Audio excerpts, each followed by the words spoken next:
உங்கள் தந்தி1 தொலைக்காட்சியில் கருடா தினமும் காலை 6 மணிக்கு காண தவறாதீர்கள். விழுப்புரம் மாவட்டம் மரக்காணத்தில் ஆற்றில் அடித்துச் செல்லப்பட்ட 3 பேரில் ஒருவரின் உடல் மீட்கப்பட்ட நிலையில் மற்ற 2 பேரை தேடும் பணியில் ஸ்கியூபா டைவிங் வீரர்கள் ஈடுபட்டுள்ளனர்.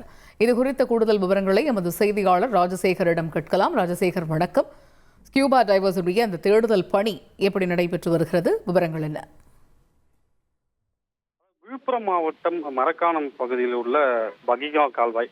இந்த கால்வாய் பகுதியில் பார்த்தீங்கன்னா மரக்காணத்தை சேர்ந்த ஒரே குடும்பத்தை சேர்ந்த 3 சகோதரர்கள் மீன் பிடித்திருந்தாங்க நேற்று மாலை. அப்போது இதில் லோகேஷ் என்பவர் தவறி விழுந்தார். அவரை காப்பாற்ற சென்ற இருவரும் தவறி விழுந்தார். 3 பேரும் ஆற்றில் அடித்து செல்லப்பட்டது. இந்த நிலையில பார்த்தீங்கன்னா தீயணைப்புத்துறை மற்றும் போலீசார் தீவிர தேடுதல் வேட்டையில் நேற்று மாலை முதலே இறங்கினாங்க.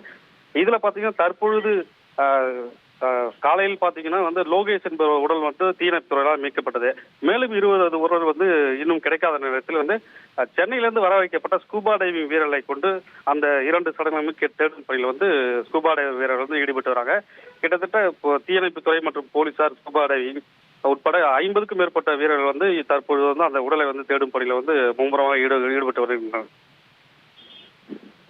தகவல்களுக்கு நன்றி ராஜசேகர். உங்கள் தந்தி1 தொலைக்காட்சியில் கருடா தினமும் காலை 6 மணிக்கு காண தவறாதீர்கள்.